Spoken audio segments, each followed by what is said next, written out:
Let's dance.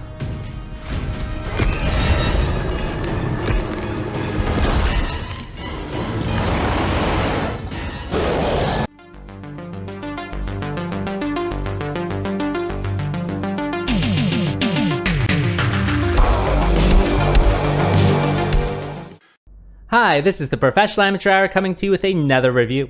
This week, I checked out Shark Side of the Moon. And this 2022 film was directed by Glenn Campbell and Tammy Klein, and stars Maxi Witrak, Tanya Fox, and Lydia Hunter, among others, of course. The story of this movie starts during the Cold War, and the USSR is creating this like half shark, half human monsters, and they escape onto a rocket ship and then go to the moon where they crash land. Then, in present day, the Americans are sending a crew to the moon to colonize it.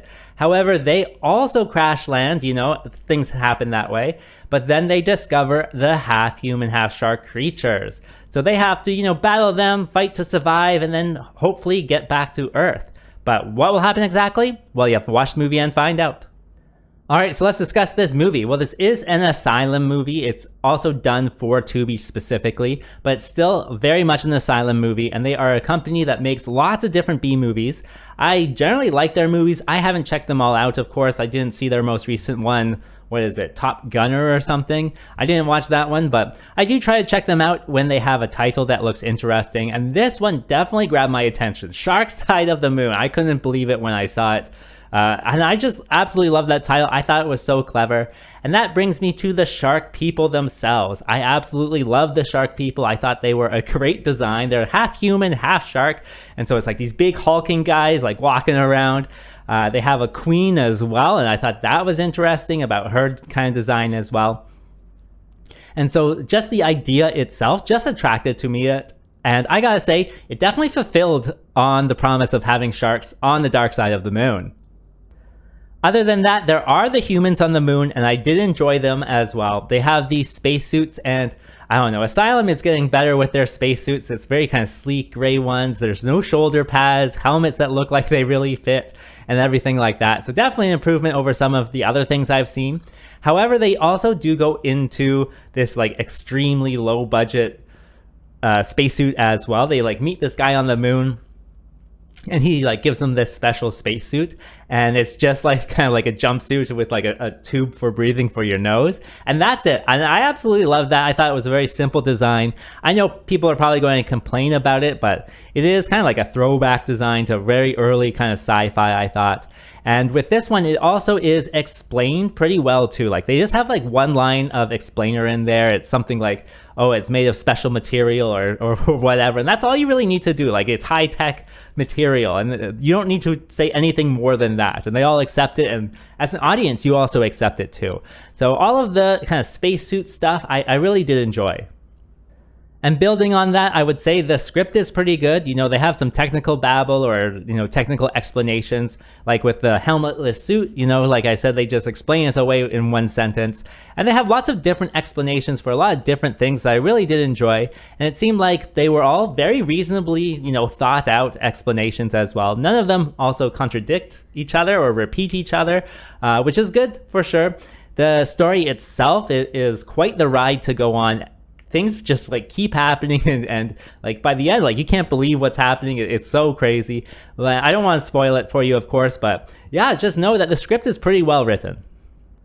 In addition, there are some technical issues that I did enjoy. They're supposed to be on the moon, and when you're on the moon, you can't record starlight, and they've done the same with this movie as well. So lots of it will just be characters on black backgrounds, like, they're actually on the moon. Also, when you are on the moon, you kind of like run in slow motion, or not slow motion, but slower motion. And they do the same here as well. So just kind of like the attention to detail just kind of like wraps it all together. And I thought really made it seem like a well-crafted movie. Other than that, I think there's just a lot of fun stuff in this one. Definitely for like a B-movie lover, there's lots of stuff to enjoy.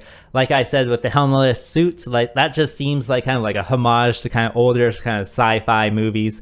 And of course, they have everything else for the modern movies with the proper suits. Of course, the shark monsters are great, and they have different types of shark monsters, and that's really cool to see. And there's lots of CGI. It's not always the best, but I do appreciate that there is lots of it. And what else? Yeah, everything's well thought out, like I said, so all of it just comes together to make a really well done Asylum film. And that brings me to what doesn't work with this film. Well, it's a silly concept that I absolutely loved. You know, sharks on the moon. Like, how can that possibly be? And they actually definitely had some fun with this concept. I know Asylum, they do the Sharknado ones, and now they're doing sharks on the moon. I absolutely love that idea, but I think a lot of people will, you know, look at that and say that's not for them. It's definitely something for me, without a doubt. And of course, with the Asylum, you know, not everything is always the best. And that's, you know, kind of their cheesy style that I love. For example, there's a few flubs in this one. Like, there's a few things that just kind of don't really work. Like, they have these spears to take on the sharks, but then at some points it just seems like they're like rubber spears and they're just like waving back and forth. I'll clip it in here for you. Tom.